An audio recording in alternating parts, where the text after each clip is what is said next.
여러분 안녕하십니까? BTV 뉴스입니다. 먼저 이 시각 주요 뉴스입니다.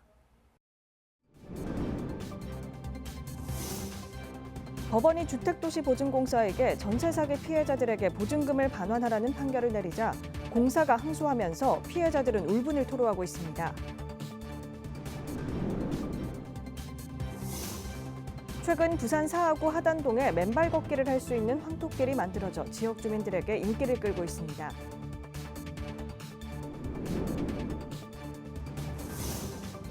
전국 행정 최초로 남구가 트레킹 가이드 양성 교육에 나섰습니다.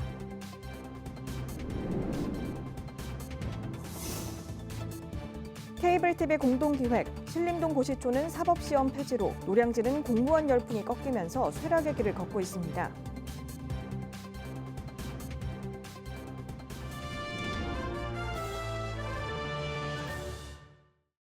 부산 전세 사기 관련 보증금 반환 소송 1심 결과가 지난달 28일 나왔습니다.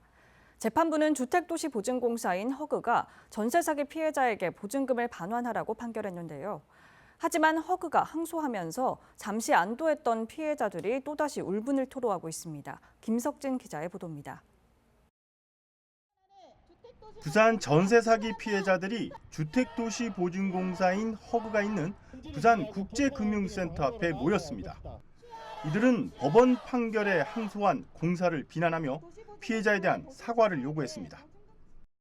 사실 전국에 있는 모든 임차인들이 가장 첫 번째로 신뢰하고 있는 전세 계약에서는 허그 보증 보험 같은 경우에는 많이 신뢰를 하고 있는 부분입니다. 사실은 이 보증보험이 없었다라고 하면 계약을 체결하지 않았을 피해자들도 많은데 어쨌든 국가 공기관으로서 이런 보증서를 있는 상태에서 계약을 했기 때문에 이런 부분에 대해서는 명백히 조금 책임을 져야 된다. 피해자들에 따르면 허그는 보증서 발급 수개월 후 위조 계약서가 있다는 것을 알고 임차인들에게 보증 취소 안내문을 발송했다고 밝혔습니다. 당시 취소 통보를 받은 임차인은 190여 명. 이후 임대인이 보증금을 챙겨 잠적했고 이들은 보증금 약 200억 원을 돌려받지 못했습니다. 피해자들은 허그를 상대로 법정 투쟁에 나서며 본사 건물에서 1인 시위도 벌였습니다. 이날 기자회견에선 전세 사기로 인해 고통받는 피해자들의 울분 섞인 목소리가 터져나왔습니다. 가장 안타까운 건 장학금을 탈 정도로 우수한 무용 실력을 가진 제 아이가 열심히 대학 입시를 위해 집중해야 될 이 시간에 돈이 없어 무용을 그만두게 될 것을 걱정하느라 학교에서도 위축된 모습을 보이게 된 것입니다. 법원은 지난달 28일 보증금 반환 소송 1심에서 허그와 집주인이 공동으로 보증금 전액을 지급하라고 판결했습니다. 하지만 허그는 지난 3일 항소했고 피해자들은 보증 심사를 허술하게 한 허그가 자신들의 잘못은 인정하지 않고 법원 판결조차 기만하고 있다며 규탄했습니다. 이 문제 해결을 위해 나선 시민사회 대책위도 허그의 대응에 유감을 표하며 피해 회복을 위한 대책 마련을 촉구했습니다. 1심 판결을 겸허하게 수용해야 되는데도 불구하고 완전히 약자를 대상으로 사실은 사기꾼한테 사기를 당해서 약자가 피해를 보는데 거기에 공공기관이 그 판결을 인정하지 않고 다시 그것에 불복해서 항소를 한 것은 정말로 공공기관으로 봐서 공공기관의 원래의 역할을 제대로 하지 못하고 있을 뿐만 아니라 약자를 괴롭히는 좀 나쁜 공공기관이 아닌가. 한편 이번 전세 사기 사건의 피의자이자 임대인인 50대 A씨는 지난 1월 1심 재판에서 검찰 구형보다 높은 징역 15년형을 선고받았습니다. 피해자들은 오는 17일 부산지법 동부지원 앞에서 다시 기자회견을 열고 피의자에 대한 엄중한 처벌을 촉구할 예정입니다. BTV 뉴스 김석진입니다. 부산시가 맨발 걷기 좋은 도시를 내세우며 도심 곳곳에 다양한 형태의 걷기길 조성이 이루어지고 있습니다. 최근 부산 사하구에도 맨발 걷기를 할 수 있는 황토길이 만들어져 지역 주민들이 이용을 시작했습니다. 박철우 기자가 다녀왔습니다. 황토길을 걷고 있는 시민들, 이 바짓단을 걷어 올리고 맨발로 황토를 밟으며 한 걸음 한 걸음 내딛습니다. 황토의 푹신한 촉감에 불어오는 시원한 강바람은 산책의 즐거움을 더합니다. 잠도 잘 오고 뭐 운동하니까 기분도 좋고 그렇네. 집 주변에 맨발 걷기를 할 수 있는 곳이 많지 않다 보니 아파트 인근에 만들어진 황토길은 지역 주민들에게 인기입니다. 이거 걸었더니 너무 좋아가지고 지금 걷고 있습니다. 날마다 올 것 같아요. 황토 포장길과 지압 보도, 발을 씻을 수 있는 공간 등 전체 410m 길이로 만들어진 맨발 황토길. 지난달 말 공사를 마무리 짓고 지역 주민들에게 개방됐습니다.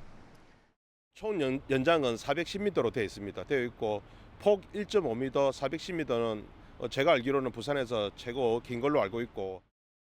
하지만 아쉽다는 반응도 있습니다. 무엇보다 쉽게 찾을 수 있는 접근성은 좋지만 도로 바로 옆에 만들어지다 보니 소음과 매연 문제는 개선됐으면 하는 목소리가 큽니다. 차 소리도 좀 시끄럽고 트럭이 특히 많이 다니요, 큰 차가. 그러니까 차 그 소리, 매연 여기 조금 아쉬운 게 있죠. 차가 많이 다니니까 공기가 좀 안 좋고 이 바닥이 조금 매끄럽지가 않아가지고 잔 돌 있죠. 그런 게 발바닥이 조금 많이 밟혀가지고 그게 조금 불편하다고 조금 이야기할 수가 있어요. 한편 사하구는 하단동 가락 2, 3단지의 맨발 황토길 조성으로 지역민들이 많이 찾고 있는 만큼 이 가락 1단지에도 황토길 조성을 검토하고 있습니다. BTV 뉴스 박철우입니다. 산이나 바다와 강 등 지역에 걷기 좋은 코스를 찾아다니며 이곳들을 자세히 소개하고 안내하는 사람, 바로 트레킹 가이드라고 하는데요. 남구가 트레킹 가이드 양성 교육에 나섰는데 5060 세대에게 인기입니다. 김윤정 기자의 보도입니다. 부산 남구의 대표 관광지 바로 오륙도입니다. 오륙도를 보기 위해 이기대 수변공원을 찾아오는 관광객들이 많은데요. 최근엔 도보 여행의 출발 지점으로 찾는 여행자들이 부쩍 늘었습니다. 남해안의 해안선을 따라 걷는 남파랑길, 동해안의 해안 절경을 따라 걷는 해파랑길의 시작점이기 때문입니다. 근데 걷는 사람이 많아지시면 그 코리아 둘레길에 쉼터가 있어야 됩니다. 그 쉼터 조성 사업을 지금 하고 있고 그중에 우리 남구가 해파랑길, 남파랑길의 시작점입니다. 그러니까 무조건 여기로 와야 되는 거죠. 오륙도 관광 안내소와 홍보관을 재개관한 남구가 이번엔 전국 행정 최초로 지역의 길을 기반으로 한 전문 인력 양성에 나섰습니다. 지역 도보 관광지 출발지부터 목적지까지 정해진 거리를 안전하고 즐겁게 걸으며 여행할 수 있도록 여행객들을 안내하겠다는 겁니다. 지금 저희 부모님 세대 같으면 길 걷는 게 무슨 여행이야 그러시잖아요. 근데 지금은 그럴 시대가 된 겁니다. 해파랑길, 남파랑길을 전문적으로 안내할 수 있는 전문 인력이 필요한 거죠. 그 트레킹 가이드 양성 교육 사업을 지금 부산 남구가 최초로 진행을 하고 있는 겁니다. 상시적인 갈매길 걷기 프로그램 운영으로 일자리 창출까지 일석이조 효과를 기대하고 있습니다. 이분들을 해파랑길 관광 안내소에 가을에 한 2개월에서 3개월가량 단기 인력으로 저희가 채용을 해서 경력을 쌓도록 도와드릴 겁니다. 5060 세대들이 좀 해볼 만한 사회적 가치가 있는 일이지 않나 그렇게 생각합니다. 걷는 일상이 여행이 되는 시대. 이제 부산을 대표하는 갈매길을 전문 트레킹 가이드와 함께 테마별로 걸어볼 수 있게 됐습니다. BTV 뉴스 김윤정입니다.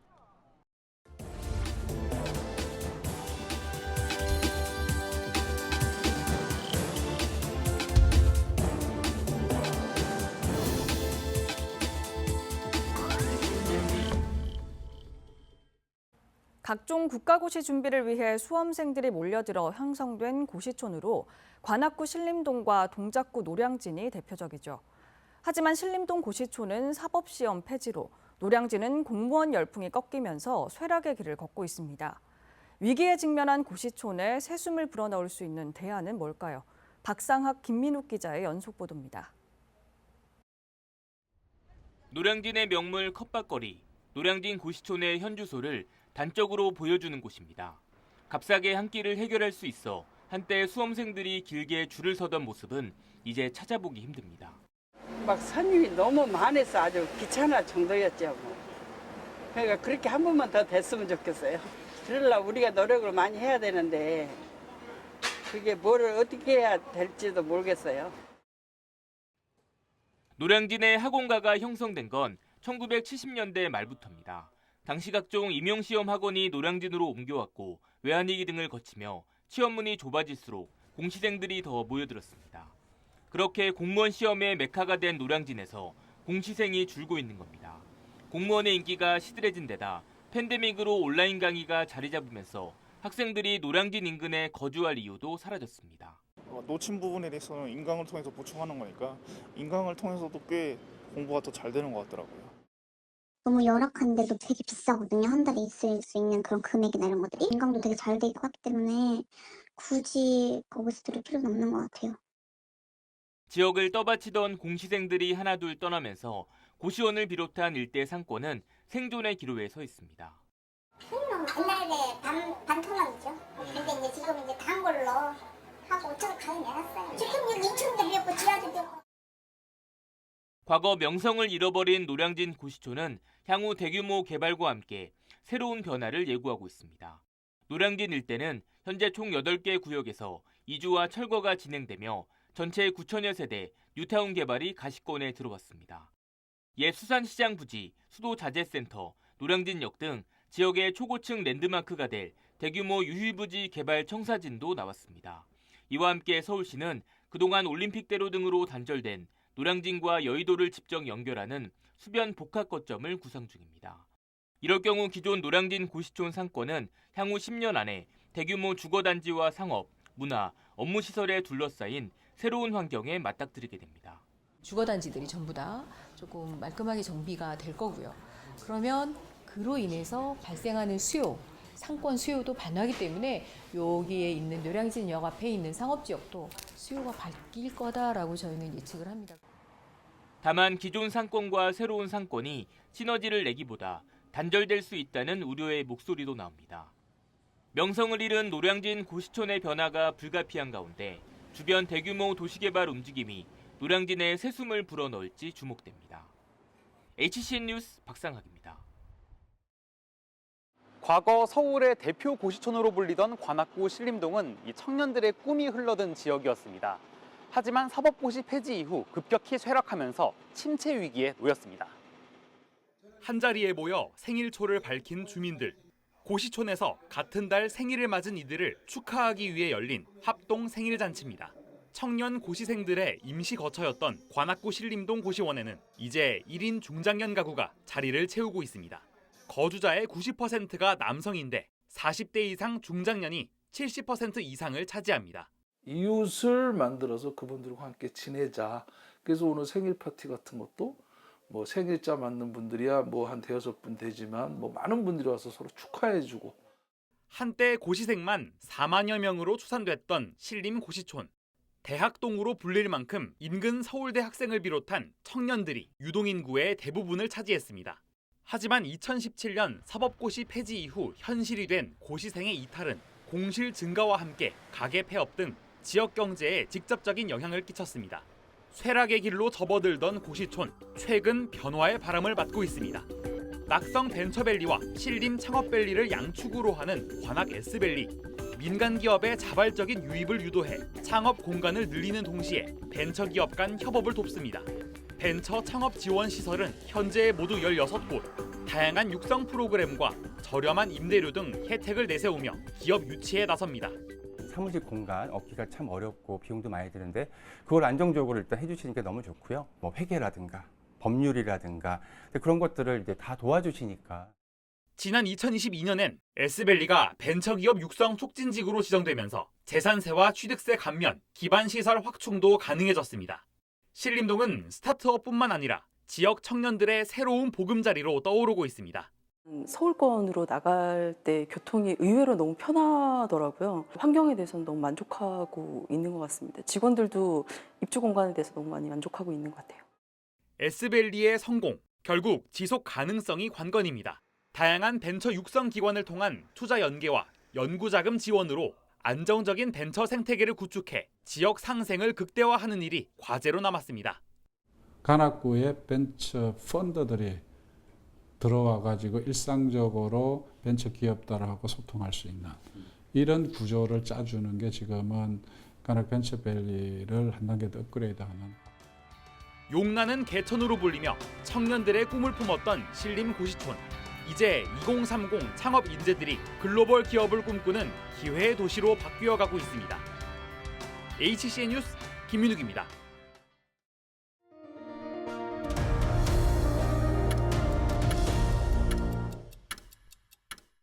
강서구가 악성 민원으로부터 공무원을 보호하기 위해 행정복지센터 민원실에 안전보안관을 배치합니다. 지난 3월 대저 1동과 명지 1동에 시범 배치된 안전보안관이 오는 7월부터 강서구 모든 동에 확대 배치됩니다. 노인 일자리 사업 연계로 12명을 선발해 오전, 오후 1명씩 2교대로 근무하게 되며 민원실 긴급 상황 대응과 민원 안내 등을 맡게 됩니다. 지난 1일과 2일 북구 화명생태공원 연꽃단지에서 낙동강 생태체험 한마당이 개최됐습니다. 화명생태공원의 역할과 중요성을 확인하기 위해 마련된 행사에는 시민 2,000명이 참여해 낙동강 곤충 전시와 낙동강 생물 그리기 대회, 생태체험과 놀이, 피크닉 등이 진행됐습니다. 부산시민도서관은 오는 19일부터 10월 2일까지 매주 수요일 오전 10시 학교 밖 청소년과 성인 25명을 대상으로 기류의 인문학을 운영합니다. 프로그램은 많은 작품의 배경이 되는 부산 동구 일대를 탐방하고 소설의 소재에 대해 토론 후 단편 소설집을 출판하는 과정으로 진행됩니다. 부산 작가인 이정임, 임성용 작가가 소설의 구성 요소인 인물, 사건, 배경 등을 분석하고 소설 창작의 이론과 요령을 알려줄 예정입니다. 제자리 걸음이던 부산시의 수영만 요트 경기장 재개발을 앞두고 이곳에 계류 중인 요트 500여 척이 당장 갈 곳을 잃었습니다. 대체 계류주나 대체 방안 협의조차 없어서 당장 요트 업주들 반발이 거셉니다. 김윤정 기자의 보도입니다. 부산 수영만 요트 경기장 재개발 사업은 10여 년 넘게 제자리 걸음이었습니다. 하지만 부산시가 갑자기 재개발을 하겠다며 9월 31일까지 요트를 모두 반출하라며 선주들에게 통보했고 요트업계 종사자 등이 일시에 쫓겨날 처지에 놓였습니다. 실제로 여기에 들어와 있는 선주, 그리고 마리나 대업, 그리고 요트 정비 사업자들 이런 사람들이 실제로 어느 날 갑자기 자리를 비워라면 이 큰 덩치가 우리나라에서 갈 데는 아무 데도 없거든요.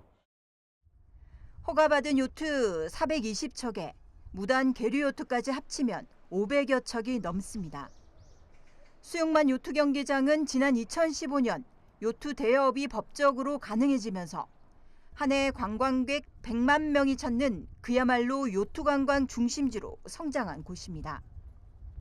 요트가 한꺼번에 부산 밖으로 쫓겨날 형편이어서 요트 관광의 명맥이 끊길 판입니다. 여기에 연 관광객은 100만이 들어오거든요. 이 100만이 지금 말 그대로 쉽게 말하면 쉽게 순간적으로 끊기는 겁니다.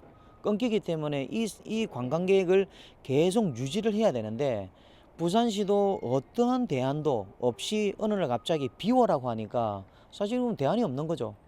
말 그대로 부부공사 하지 않고는 이걸 유지할 방법이 없습니다. 더구나 부산에 대체 계류장이 없어 경남과 경북으로 가야 하는 상황이어서 누구를 위한 재개발인지 받아들일 수 없다는 것입니다. 그래서 여기 있는 배들이 다 옮긴다고 할 수도 없는 것이고 이거 나중에 되면 솔직히 집으로 가져가야 될 상황인 것 같습니다. 지금 선주들 입장에서는 어디 주차장을 빌릴 데도 없고 배는 물 위에 떠 있는 게 배인데 이걸 육상에 올려놓는 순간 배가 아니잖아요. 이거 그만큼의 불편함을 만들어 주는 만큼 무언가 우리에게 그에 상응하는 대책을 만들어 줘야 되는데 없습니다. 그런 얘기들이. 더욱이 공공개발이 아닌 특수목적 법인이 민자로 재개발하고 30년간 해당 사업자의 운영권을 주는 방식은 납득하기 어렵다는 입장입니다. 말 그대로 수익 사업을 위주로 돌아가기 때문에 이건 우리나라 메카의 대표성을 잃어버리는 거죠. 민간 사업자가 아이파크 마리나라는 민간 사업자가 들어와서 하게 되면 그 모든 것이 무너지는 겁니다. 그래서 결국은 공영개발로 가서 부산시가 꾸준히 개발을 해서 정말로 여기가 한국을 대표하는 마리나 이리로 마리나로 이제 거듭나야 되는 거죠. 기존 마리나 대여업 협동조합 소속 종사자들과 요트 정비 사업자들은 1986년 아시안게임을 위해 건립된 낡은 요트 경기장 시설에 대한 재개발을 반대하는 것이 아니라 갑작스러운 막무가내식 강제 집행에 반발이 컸습니다. 재개발은 저희들이 완전히 반대하는 건 아닙니다. 노후된 환경들을 새로 고치고 하는 것은 좋은데 고침에 있어서 저희들이 영업을 못하는 기간도 있을 것이고, 그다음에 그로 인해서 발생되는 일자리 손실, 수익성 떨어지는 것들, 그리고 나중에 차후에 여기가 개발되고 나서 저희들이 다시 입주할 수 있는 이런 환경들, 그런 것들을 약속을 해준다든지 보장이 있어야지, 전혀 그냥 그런 상의도 합의도 없고 무조건 나가게끔만 만들고 있습니다. 강제 집행을 하겠다느니 이런 식으로. 부산시의 일방적인 수용만 요트 경기장 재개발 사업. 부산 요트 감각의 명맥마저 결국 끊기게 됐습니다. BTV 뉴스 김윤정입니다.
BTV 뉴스 마칩니다. 시청자에게 힘이 되는 뉴스로 다시 찾아뵙겠습니다. 고맙습니다.